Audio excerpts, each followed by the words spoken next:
First of all, I'll say that not a lot changes in between these videos. Like, all of the things essentially from my last favorites video are still favorites. I considered, for example, bringing out my Moomin Cup collection and showing that off as part of my current favorites.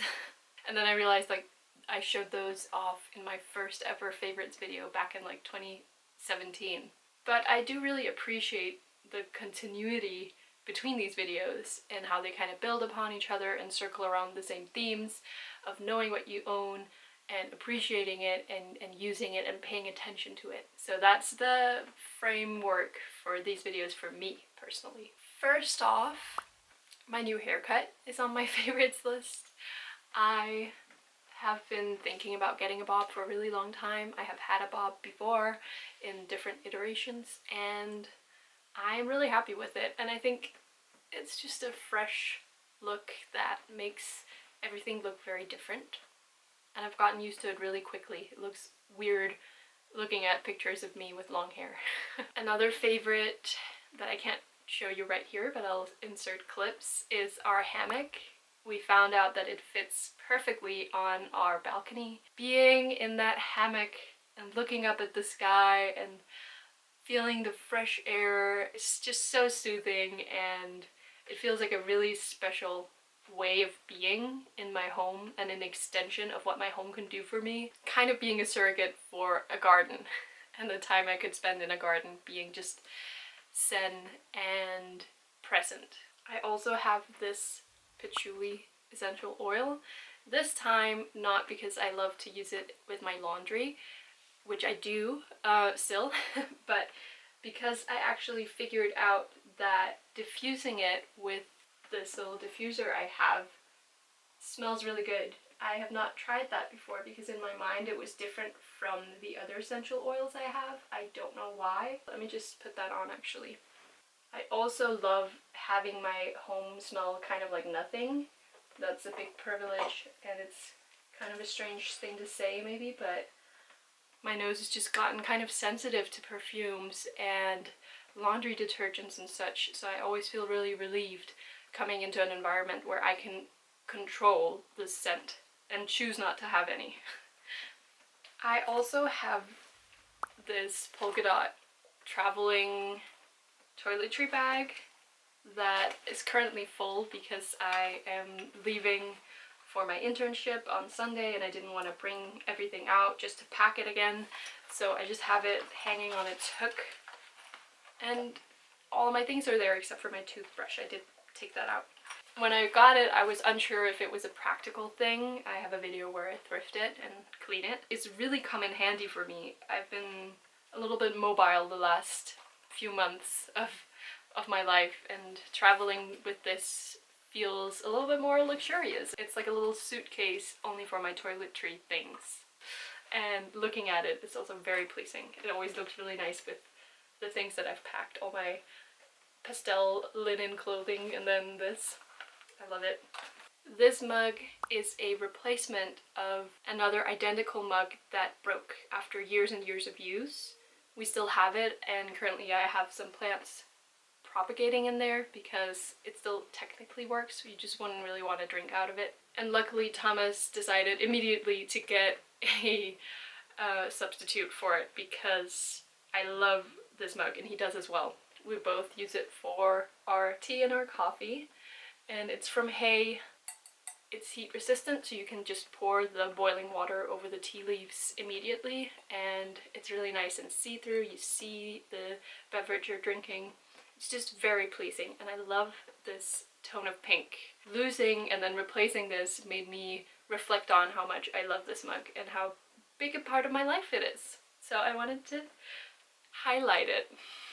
So on that same topic, I wanted to talk about this tea that I love that I don't know if I've mentioned before. It's a rooibos, which is like similar to a black tea, but it doesn't have any caffeine, so it's perfect for wanting a nice cup of tea with milk and sugar at night without getting a little too wired. And it's from this very prestigious Danish tea company, Pax. And Thomas got this little tin from them for me, so it's very official. It's their tea in their tin, and it's this very gorgeous dark green, and he printed out the little label for them. Recently I thrifted this little shovel, ceramic shovel. It's probably not the name, and I think that these colors together are so cute, and it's quite heavy, so it's a little impractical, but that's the way I roll. If it feels really nice, then I'll do it despite it being impractical. I'll shovel the tea with this and I'll feel really good about it. Recently I've also gotten really into Sudoku. A friend of mine told me that she thought I would like it. Prior to that interaction, I had never thought of myself as someone who would like Sudoku. So that just blew my mind, and I gave it a chance because I had always written it off because it was numbers. I thought you had to do calculations. I was like, that's not my kind of thing. But she told me, she was like, you would like this, I think. She was like playing it on her phone at a party. I was immediately convinced that I would like it, and I downloaded the app on my phone, and I bought a little physical Sudoku book, which I've brought with me on travels and such. This has been really fun for me. I never imagined liking Sudoku, so that alone, separate from the activity of doing it, the realization that I am a person who likes doing that, has been a favorite of mine since the middle of February. I've been into Sudoku. If you are a person who does not like hand cream because your hands feel way too sticky afterwards, I feel you. I have felt that way up until I was a teenager, when I realized that you could apply the hand cream to the back of your hands only. And that's the only way I apply hand cream. I do not want that stuff on my palms because then I will feel sweaty and I will feel sticky. But doing it only on the back of my hands feels great. And now I love the little action of putting on hand cream. I have like a hand cream with me everywhere I go, essentially. And these are some of my favorite hand creams. I think I have pointed them out before, probably. This one is a Danish organic brand, and it's a lavender cream. I love this one very, very much, and I love mixing it with the citrus-scented Skin Food. These two pair well together, and I also recently bought this from Aesop. It's a body cream, I think, essentially, but I mostly use it on my hands, and it has this really interesting scent. And you know what? It is exactly the same scent as the Lush Dark Angels scrub. If anyone else has smelled both of these products, can you tell me if you agree? Because I cannot get that out of my mind. Anyway, I was a little hesitant to buy this because I could only buy it online. I couldn't smell it first, and I was very happy to find that I love this scent. It has patchouli in it, which I love, but I'm not able to smell that part very much because of the other notes that are more strong in my nose. Again, combining these two is very lovely. I have two little hand towels here. This one I made myself. This one I thrifted very recently. It's a cotton crochet, like granny square hand towel in many colors. Having it in this miniature form and with the cotton material for the kitchen, I love that very much. I felt so happy to find this at a thrift store kind of randomly. And you know, someone poured a lot of their time into making this, so I really appreciate that. This other hand towel is handmade by me, and it's made using the linen stitch method. I don't remember if I brought this up in my last video, but if I did, it's still a favorite. And I love that it is linen. It's like really dense. It's kind of a mix between knitting and weaving. And I added this little hook thing so you can hang it, and I love just drying my hands off with this. I would love to make a whole towel, like a body-sized towel with this, but it would take forever. But it is a project I would like to delve into. Like if I had a really long vacation, or if I was ever sick for a longer period, I would love to venture into that. And then I have a little obsession with pouches recently, also because I'm moving between bags and places. I love to collect my stuff in little pouches so that they don't disappear. In various sizes. This one's where I brought all my essential oils in.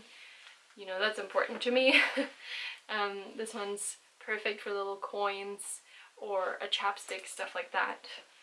I brought this one out recently from my archive. I knitted it back in 2020 for design school for my final project there, and it has all of these little beads on it that it has such an interesting tactile element, and it's a really precious memory for me.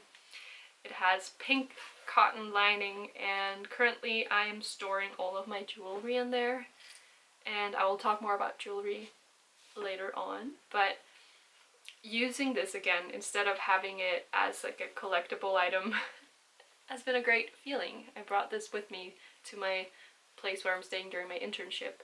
And on that note, this is another one of my favorites. It's a knitted pouch that I made again, I think back in 2020, the latter part of 2020, and it's still one of my favorite things that I've made and own.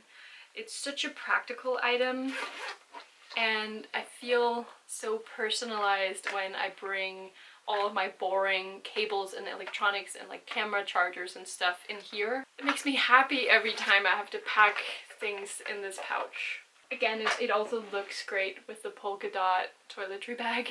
And then the last little pouch I have is this one. It's a little black leather bag. It's really soft, and it has kind of a double kiss clasp lock, which you know a lot of like fashion people are really into right now, and it has influenced me. The good thing about this pouch is that it's actually quite roomy, so I have my little camera in here, which I find very practical to bring it like this in a bag. So it's protected from bumps and scratches. And of course this is still one of my favorite things. I love it very much. It's going to continue to be on my list of favorites.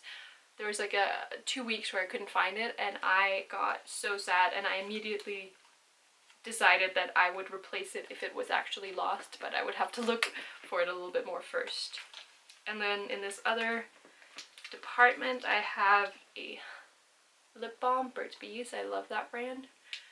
This one's a little aromatherapy for mosquito bites and bug bites, and it just really smells good. It smells like lemon and thyme, and I just keep it in there for if I'm overwhelmed while like traveling and stuff. I'll use this, and I've used it a little bit on bug bites, and I do find that it works. Then I don't remember if I've mentioned this before, but it's like it's against congestion, and you inhale it through your nose. It's quite an intense menthol smell. It's from Thailand. I got it as a gift from my friend Maya, and I keep this on hand against nausea when I'm traveling like anywhere, to guard off any sense of motion sickness. The last little element in here is another big favorite of mine. It is a new perfume oil that I bought. It is, I think this is a German name, Melin and Goetz, and the scent is called cannabis. It does not smell like cannabis. It's supposed to be smoky and a little musky and earthy, and a little green. It's supposed to be patchouli and like pepper, and I'm not sure how I would describe this scent. It is definitely like unisex, a little masculine, which I love in my sense for me. It also isn't that strong when I apply it. It doesn't linger, and it doesn't have like a big area around me that smells like that, and I really appreciate that because I don't like when other people wear perfumes that kind of intrude on my personal space. And I don't even really want it intrude on my own personal space when I'm wearing perfume. So this one's nice for that for me. I saw some people review it saying like, pointing out that as a bad aspect of it, that is actually a plus side for me. And it's also like glass, and it's just really pleasing. And I keep it in the little box because the box is like matte, and I love the little layout of this, and it feels very nice.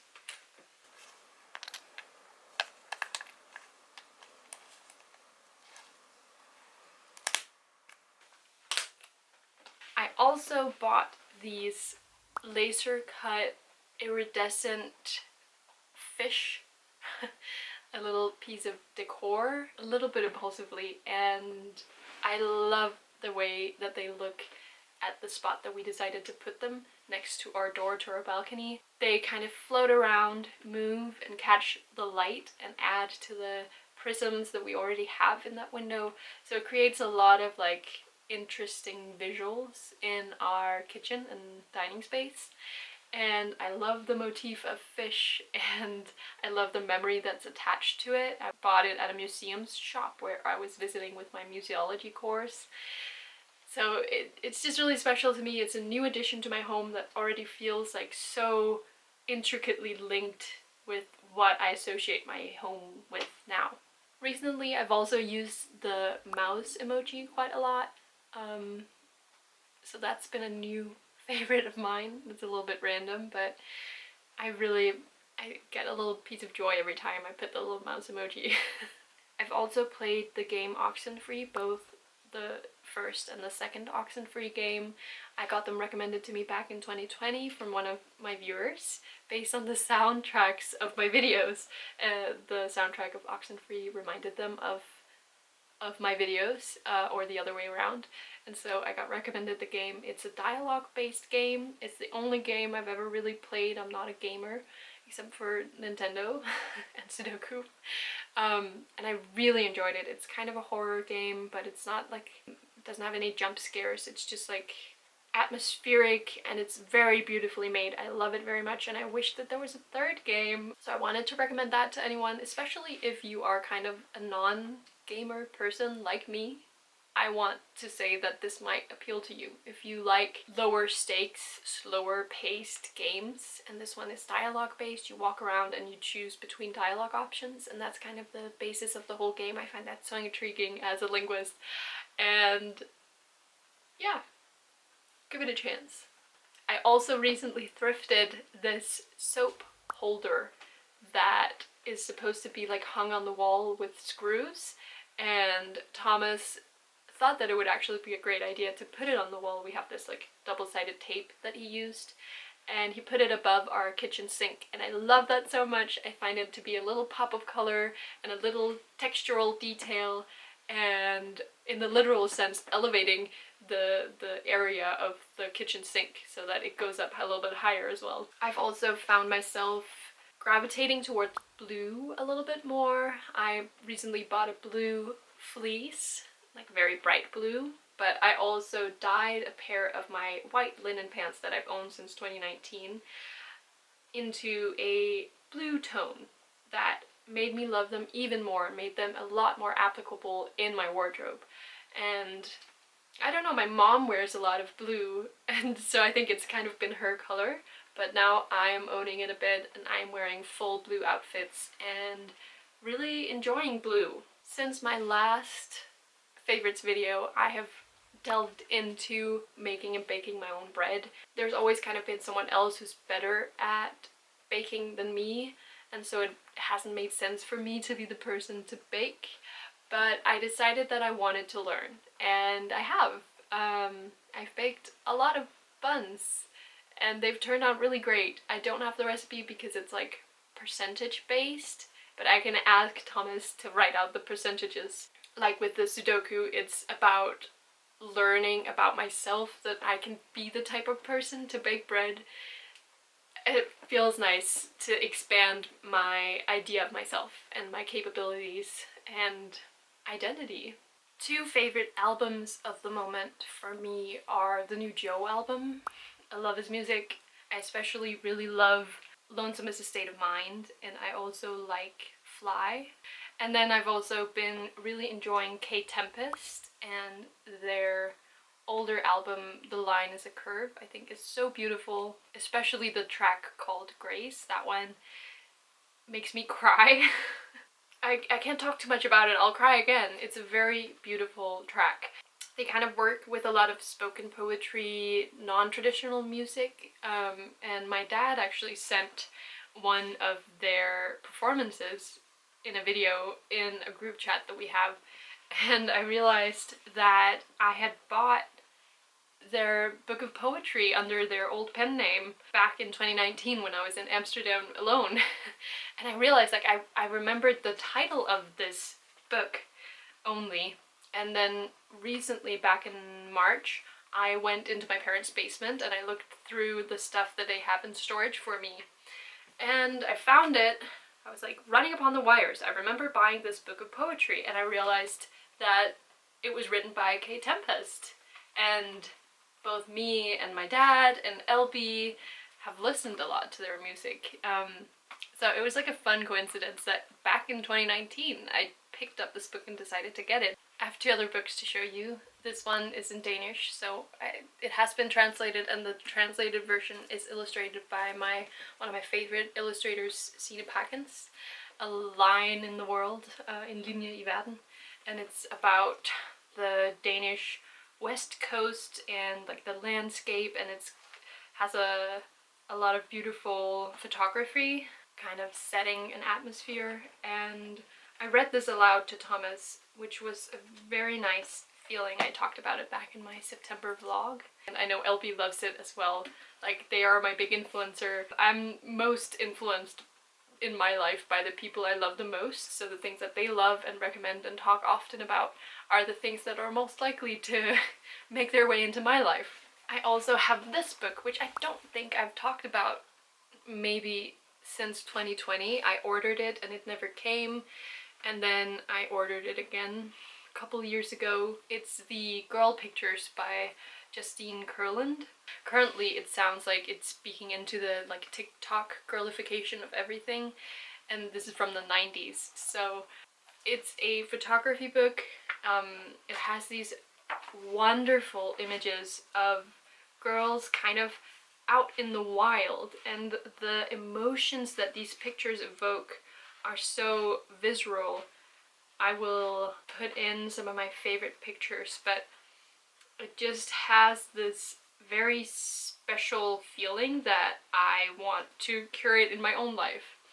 And I think it's amazing how art and art photography can have that effect on you and bring forth like an alternative view of the world, really. Alive without social media, I almost want to say that's not like the point of this book, but it's what it reminds me of, especially like being a kid and running around nature.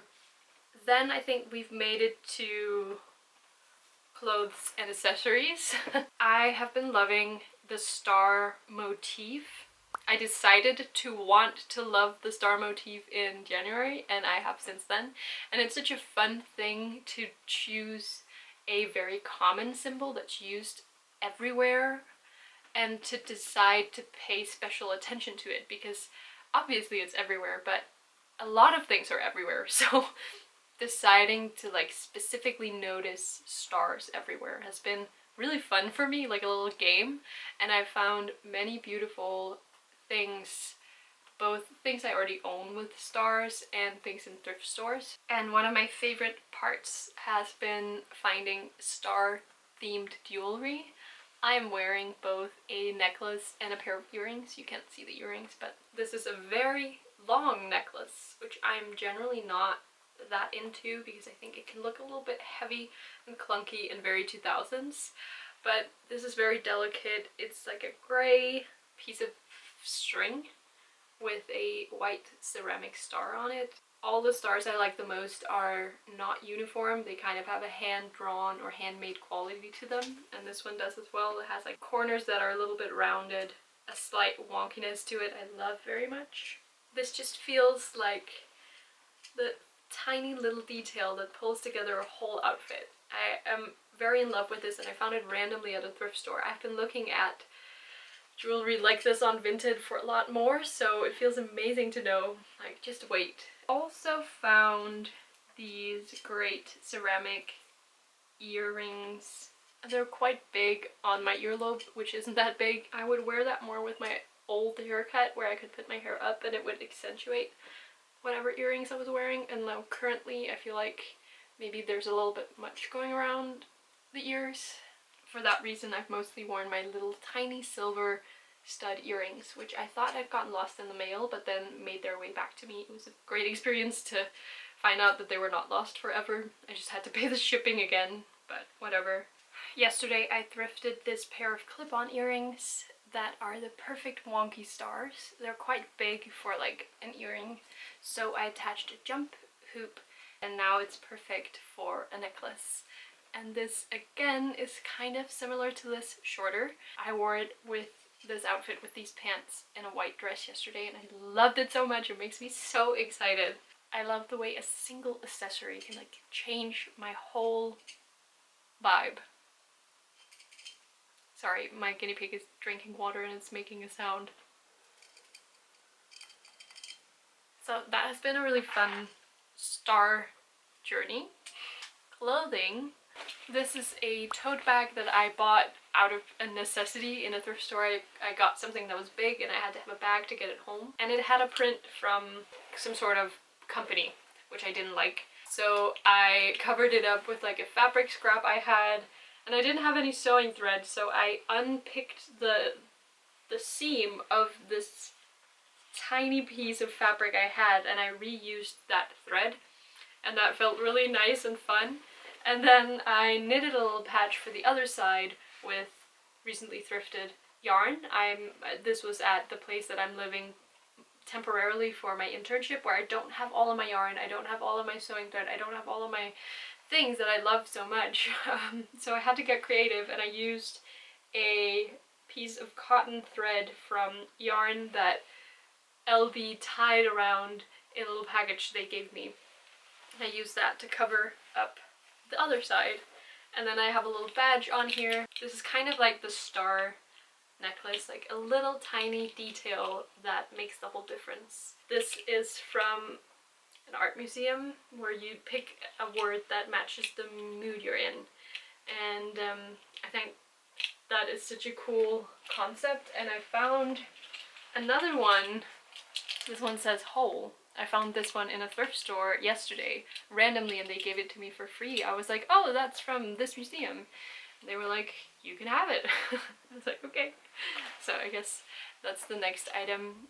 This little bag. Again, it's not a kiss clasp look, but it has the same look. It looks like a wallet got turned into a little purse, which I love.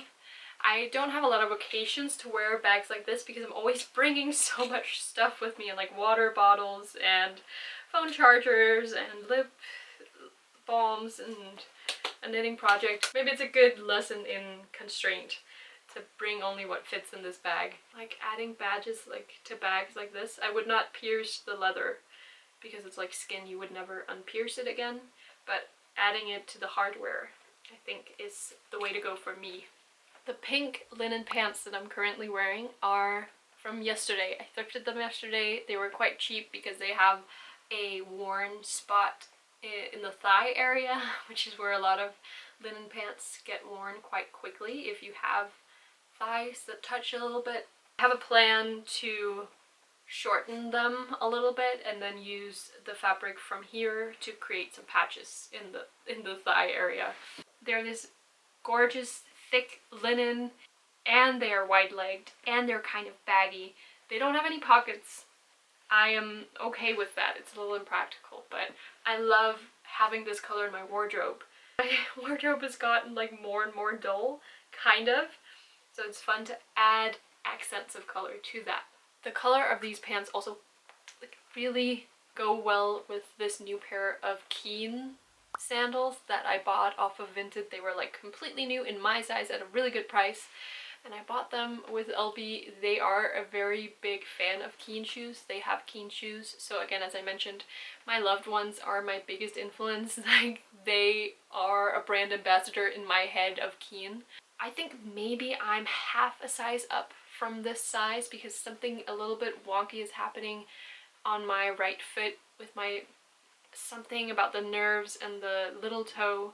I did walk very far in them, but while I was walking it felt really good to walk in them, so I'm a little confused and I really hope I can make it work because I love them. They look so good with any color sock I put in there, and I am so excited to wear them with these pants. It's gonna be a little bit much, but who cares? All the other things here almost are linen pieces as well. I just pulled this jacket out of our storage in our basement. It's a spring jacket and summer jacket. It's quite light. And it has this very gorgeous kind of A-line. It has a little tie that you tie on the front in a bow, and it has a little collar. It's not very practical. It has very small pockets, and it has very short sleeves with puff details at the end. But I have been going around getting excited at the chance to pull this out of storage and use it again now that it's warm enough for it. So I'm really excited about that. I wanted to include this one. It's a vest I thrifted back in 2020. I cropped it, and then recently I decided I didn't like the crop, and I found the rest of the yarn that I kept after I cropped it, and I uncropped it. I love having a little motif of horses in my wardrobe. This is very appealing to me, and I don't have a lot of like prints and motifs in my wardrobe. I have like stripes and solid colors. So I think, again, this is a nice little whimsical touch to my wardrobe, and I'm really excited that I found the yarn that I had detached from it so that I can now reattach it. These are the previously white, now dyed blue pants that I talked about. I love these very much. The only reason I have not worn them in this past month or so is because I realized that they were really worn on the back area here. Not so strange. I've had them for a really long time, and I wanted to cease wearing them so that I didn't make it worse while I make a plan for how I'm gonna fix them. I really don't want to mess up these pants. I love them the way they are, and I wish they could just stay exactly the same for the rest of my existence, but sadly that's not the case when you wear your clothes a lot. I thrifted this month. It's by Max Mara, and it is a cotton skirt with a bubble hem at the bottom where you can like pull a drawstring and make it more of a bubble skirt. You can't really move in it when you pull on the drawstring though, so I don't really do that, but I love the way this looks. I love the length of it. I love the way that it's gathered into pleats at the top here, and I have been loving wearing it with pants underneath and also with a dress on top. I think it looks nice. Then I have these pants that are beginning to be relevant in this weather. I've worn them a little bit with my wool underpants, but I am excited to wear them on their own. They're kind of a capri length blue linen pant that I got from LB. It's from a Danish design brand that I really love. They make a lot of nice linen pieces, McVaddy. And they have this nice detail with a split kind of on the shin in the middle, which is nice and fun. And they also have pockets, so what more could you want? And again, blue.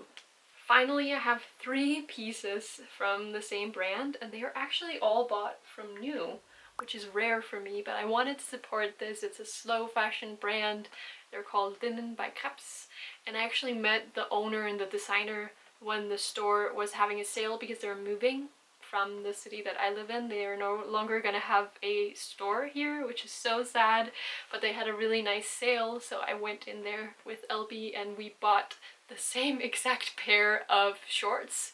We both got the same color and model and size of these pants. They kind of look like a skirt when you're wearing them because they are so voluminous. I love this brown color, and I love the length of them. They are so comfortable. I've gotten all of these at a discount, so it feels fun to have like a really carefully selected new piece in my wardrobe, and hopefully these are gonna last really long.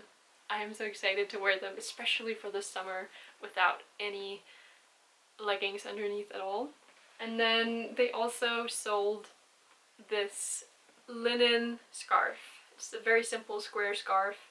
It's a very gorgeous color. I left this behind on the day that I bought the shorts, and I couldn't stop thinking about it, and then I talked with Thomas about it, and he was like, I can give you half for the scarf. Like, symbolically, it wasn't that expensive, but just to give me a reason to go down and buy it, he transferred half of the cost of the scarf to me, which was very sweet of him. When I had longer hair, I would probably also wear it in my hair, but now I think it's gonna maybe look a little bit silly. I don't know. Scarf like this as a kind of a handkerchief. And the last piece is this huge, huge linen dress that they created in a collaboration with a Danish art museum, inspired by these painters who wore these cloaks. I don't know the right word.